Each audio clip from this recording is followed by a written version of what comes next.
Shalom dan puji Tuhan saudara atas kebaikan Tuhan sehingga pada hari ini kita boleh bersama lagi di dalam ringkasan pelajaran Sekolah Sabat pelajaran ke-8 yang bertajuk Melihat yang Tak Terlihat. Untuk memulai pembelajaran kita, mari kita berdoa. Bapa Syurgawi, terima kasih karena Tuhan begitu baik bersama dengan kami pada hari ini di dalam pelajaran Sekolah Sabat kami. Dalam nama Yesus kami sudah berdoa. Amin.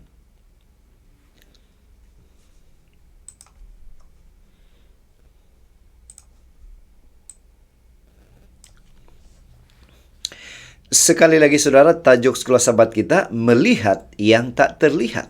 Yang menjadi pertanyaan, apa makna melihat yang tak terlihat ini menurut buku Ibrani? Apakah kebenaran tentang Tuhan yang boleh membantu kita bertahan walaupun dalam situasi yang paling teruk? Saudara, bacaan kita seperti yang tertera di skrin Anda.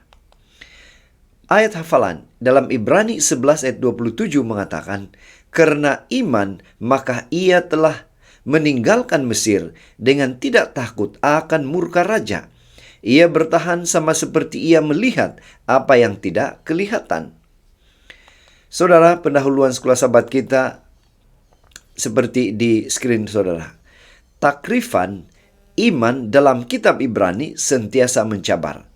Iman adalah dasar dari segala sesuatu yang kita harapkan dan bukti dari segala sesuatu yang tidak kita lihat. Ibrani 11 ayat 1. Bagaimanakah kita boleh yakin tentang perkara yang kita tidak nampak atau kita tidak lihat? Namun, inilah yang benar-benar Musa gambarkan dalam ayat hafalan kita. Dia bertahan karena dia melihat yang tidak kelihatan. Ibrani 11 ayat 27, terjemahan NIV. Saudara, kita telah merasakan kehadiran Tuhan dan kita telah melihat kuasa-Nya beraksi berkali-kali di dalam kehidupan kita, di dalam kehidupan bangsa Israel. Namun, ada kalanya kita sama sekali tidak dapat merasakan atau melihat tangan Tuhan yang penuh kuasa. Hanyalah kesunyian dan kegelapan yang kita rasakan.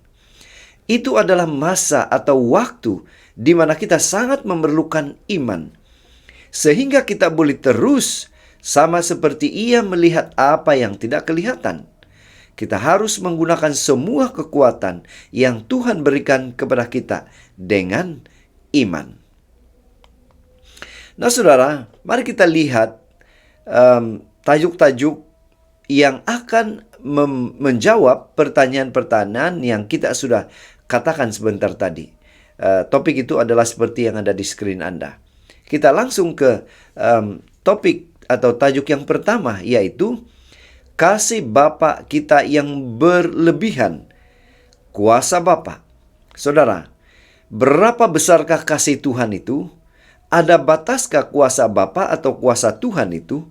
Mengapa kadang kita masih meragui kuasa Tuhan? Apa kaitan kuasa ini dengan iman? Apa yang kita tidak dapat lihat dalam situasi ini? Saudara, Roma 8 ayat 31 mengatakan, jika Allah di pihak kita, siapakah yang akan melawan kita? Saudara, kita tahu bahwa Tuhan adalah kasih. 1 Yohanes 4 ayat 8. Namun, terkadang kita meragukannya. Jika Tuhan adalah kasih, mengapa sepertinya Dia melupakan kita pada masa-masa yang sulit atau dalam masa yang sukar? Mengapa Dia tidak memberikan kita semua yang kita tahu itu baik dan perlu? Mengapa saudara? Begitu banyak persoalan yang mungkin kita boleh tanyakan. Dengan mempelajari Roma 8 ayat 28 hingga 39, kita akan menemukan alasan atau sebab untuk percaya bahwa Tuhan mampu dan ingin melakukan hal-hal yang baik bagi kita. Tuhan boleh membuat segala sesuatu terjadi untuk kebaikan, bahkan ketika itu mungkin tidak kelihatan jelas. Dalam ayat yang ke-28, Ia yang tidak menyayangkan anaknya sendiri, tetapi yang menyerahkannya bagi kita semua. Bagaimanakah mungkin Ia tidak mengaruniakan segala sesuatu kepada kita bersama-sama dengan Dia? Ayat 32. Saudara, ada dua sebab atau alasan yang sering menyebabkan kita meragui kebaikan Tuhan. Yang pertama, apabila kita mempunyai keinginan yang membara di dalam hati dan pikiran kita untuk sesuatu yang kita percaya adalah baik, idea bahwa Tuhan kemungkinan menginginkan sesuatu yang berbeza untuk kita mungkin kelihatan tidak masuk akal. Dan yang kedua, kita mungkin meragui kebaikan Tuhan karena pengalaman kita bercanggah dengan apa yang kita percaya. Jika sesuatu itu kelihatan baik atau terasa enak atau kedengarannya enak atau rasanya enak, maka ia pasti baik. Maka kita marah kepada Tuhan apabila kita tidak dapat atau tidak dapat memilikinya. Saudara, itu makanya di dalam topik pertama, mari kita berterima kasih karena kita mempunyai Tuhan yang pasti. Tuhan yang pasti akan memberikan yang terbaik kepada anak-anaknya. Saudara, disinilah iman itu berperanan. Iman bertindak tepat pada masa kita tergoda untuk meragui Tuhan dan kebaikannya. Ini bermakna bahwa kebenaran tentang kemurahan hati Tuhan kepada kita dilihat dalam kematian Kristus harus mempunyai kesan yang lebih kuat dalam pemikiran kita daripada semua keraguan yang mungkin ditimbulkan oleh ujian dalam diri kita. Kita masuk ke tajuk yang kedua, dalam nama Yesus, yaitu kuasa doa. Yang menjadi pertanyaan, berapa besar kuasa doa itu? Bagaimana kita harus berdoa yang penuh kuasa? Apa halangan doa kita yang tidak dijawab oleh Tuhan? Apa kaitan doa dengan iman? Apa yang kita tidak dapat lihat dalam situasi ini sebenarnya? Saudara, Yohanes 14 ayat 14 mengatakan, jika kamu meminta sesuatu kepadaku dalam namaku, aku akan melakukannya.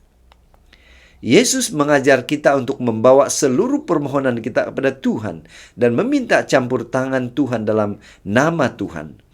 Apabila permintaan kita adalah dalam nama Yesus, kita boleh yakin bahwa seluruh jentera syurga sedang bekerja bagi pihak kita. Kita mungkin tidak melihat malaikat bekerja di sekeliling kita, tetapi mereka diutus dari takhta surga dalam nama Yesus untuk memenuhi permintaan kita. Luar biasa, saudara. Bagaimana Tuhan itu pasti akan menjawab, memberikan yang terbaik kepada setiap anak-anak yang setia kepadanya. Saudara, kadang-kadang apabila kita berdoa dalam nama Yesus, kita membuka mata dan mengharapkan segala sesuatu atau segala-galanya berbeza di sekeliling kita. Tetapi semuanya kelihatan seperti biasa atau sama saja sebelumnya. Namun demikian, walaupun kuasa Tuhan mungkin datang dengan kesan yang dramatik, seperti ketika Yesus menenangkan ribut, tetapi kuasa itu mungkin juga datang dalam keadaan yang tenang, tanpa disedari.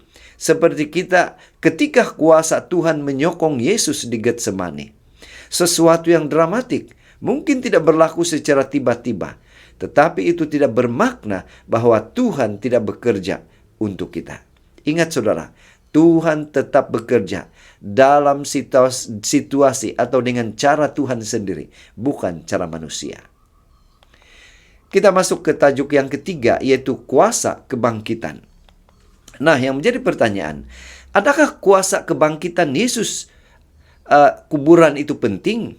Ya, berapa besar kuasa kebangkitan itu?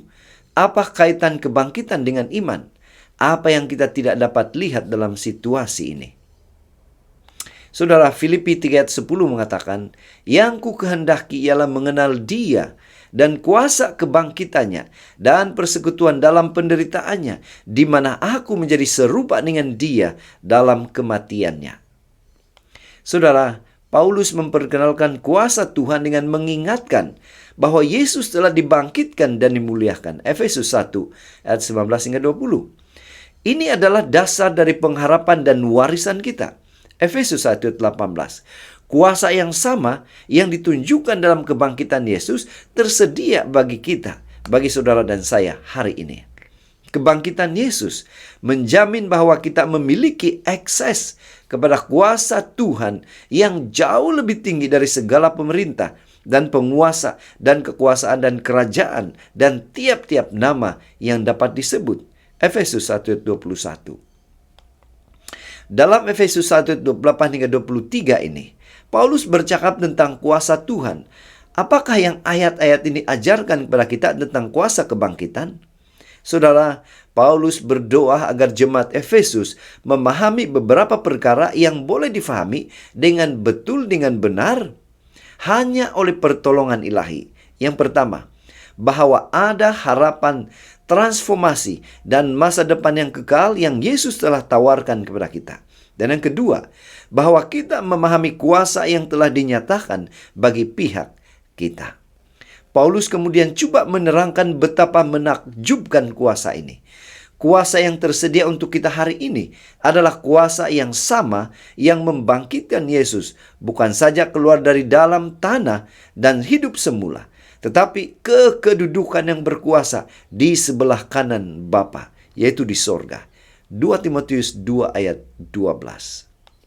Saudara, tajuk yang keempat, yaitu untuk mengangkat segala kebimbangan kita.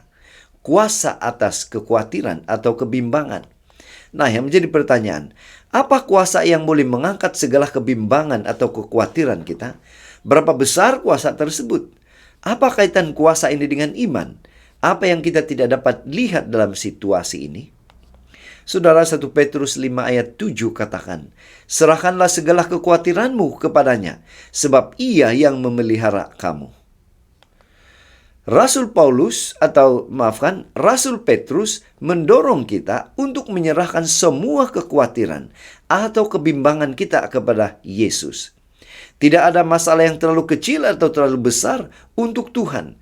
Tuhan boleh selesaikan apapun besar atau kecil masalah tersebut. Yesus ingin kita sesegera mungkin untuk menyerahkan masalah kita ke tangan Tuhan. Kita tidak perlu menunggu sampai keadaan atau perkara itu teruk baru datang kepada Tuhan.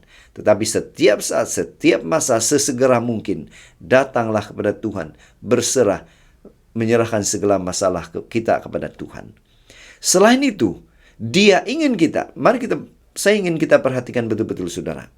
Bila mana kita menyerahkan segala masalah itu kepada Tuhan, Dia ingin atau Tuhan ingin kita juga berhenti merasa khawatir tentang masalah itu setelah kita menyerahkan ke tangan Tuhan.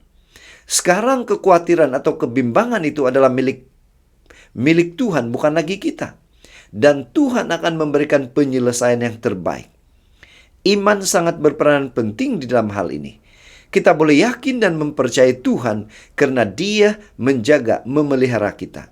Dia sangat peduli pada kita sehingga Dia akan melakukan apapun yang diperlukan untuk kebaikan kita. Saudara, apapun kebimbangan, kekhawatiran, Dia amat mengambil berat. Dia amat mengambil peduli untuk mengubah apapun keadaan itu kepada yang lebih baik. Saudara, tajuk yang terakhir yaitu kelima. Tetapi setia pada saat Tuhan tidak kelihatan. Kuasa atas kegelapan. Yang menjadi pertanyaan, apa kuasa yang boleh kita gunakan pada saat Tuhan tidak kelihatan atau dalam kegelapan? Berapa besar kuasa tersebut? Apa kaitan kuasa ini dengan iman? Yesaya 40 ayat 27 katakan, mengapakah engkau berkata demikian, hai Yakub, dan berkata begini, hai Israel, hidupku tersembunyi dari Tuhan, dan hakku tidak diperhatikan Allahku. Saudara, untuk berpikir bahwa tiada orang yang mengambil berat tentang apa yang berlaku kepada kita adalah sangat tidak menyenangkan. Tetapi untuk berpikir bahwa Tuhan tidak mengetahui atau mengambil berat tentang kita lebih menyedihkan lagi. Inilah pengalaman bangsa Israel seperti yang kita baca sebentar tadi, yaitu selama pembuangan mereka di Babylon. Yesaya 40, Tuhan mengingatkan mereka akan kuasa Tuhan yang tidak menjadi lelah dan tidak menjadi lesu. Yesaya 40 ayat 28. Dia memberi kekuatan kepada yang lelah, menambah semangat kepada yang tidak berdaya. Ayat yang ke-29. Jadi saudara, bolehkah Anda bayangkan betapa mudahnya untuk membuat kesimpulan bahwa jika keadaan yang mengerikan itu wujud, Tuhan pasti telah meninggalkan umatnya. Mungkin ini pemikiran kita juga. Tetapi kita tidak perlu takut. Tuhan yang sama yang menyelamatkan orang-orang pilihannya dalam kisah Ester juga akan menyelamatkan mereka sekali lagi dalam Kristus terakhir. Satu-satunya cara yang terbaik menghadapi kegelapan itu adalah terus setia kepada Tuhan. Sama seperti ia melihat apa yang tidak kelihatan. Ibrani 11 ayat 27. Kita boleh berharap kepada Tuhan karena Dia satu-satunya yang memiliki kuasa untuk menyelamatkan kita. Pena Inspirasi juga menjelaskan, Yesus tidak memanggil kita untuk mengikut Dia dan kemudian meninggalkan kita. Jikalau kita menyerahkan hidup kita pada pekerjaannya, maka kita tidak pernah akan ditempatkan pada suatu posisi di mana Tuhan tidak menyediakan penjagaan atau pemeliharaan. Bagaimanapun keadaan kita memiliki seorang pembimbing untuk menyuluh jalan kita. Betapa bingung pun kita memiliki seorang penasihat yang pasti. Bagaimanapun susah kita, kedukaan atau kesunyian kita memiliki seorang sahabat yang bersimpati. Saudara, dari pelajaran Sekolah Sabat kita pada minggu ini kita boleh menyimpulkan, memandangkan Tuhan tidak kelihatan, satu-satunya cara kita mendekati Dia adalah dengan iman. Ibrani 11 ayat 6. Iman kita bertumbuh daripada bukti janji-janji Tuhan dan nubuat-nubuat yang digenapi. Bukti ciptaan Tuhan, bukti pemeliharaan dan penjagaan Tuhan pada kita dalam sejarah kita secara pribadi maupun kolektif. Bukti kasih-Nya kepada kita dalam penjelmaan anak apabila Tuhan menjadi manusia dan berjalan bersama dengan kita dan mati menggantikan kita. Yohanes 1 ayat 1 hingga 3 dan ayat 4. Yohanes 3 ayat 16 ayat ke-36. Dan bukti bahwa dalam kebangkitan Kristus Dia mempunyai kuasa atas kejahatan, kuasa atas dosa, penderitaan dan kematian. Efesus 1 ayat 18 hingga 21. Dengan bukti ini, orang Kristen, saudara dan saya, boleh melihat apa yang tidak kelihatan melalui iman. Jadi saudara, sampai di sini ringkasan Sekolah Sabat kita pada minggu ini. Semoga ini boleh membantu serba sedikit sementara kita mempelajari pelajaran Sekolah Sabat kita secara pribadi. Tuhan memberkati kita. Mari kita berdoa.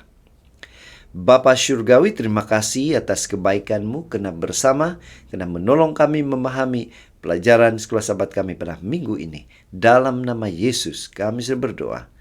Amin.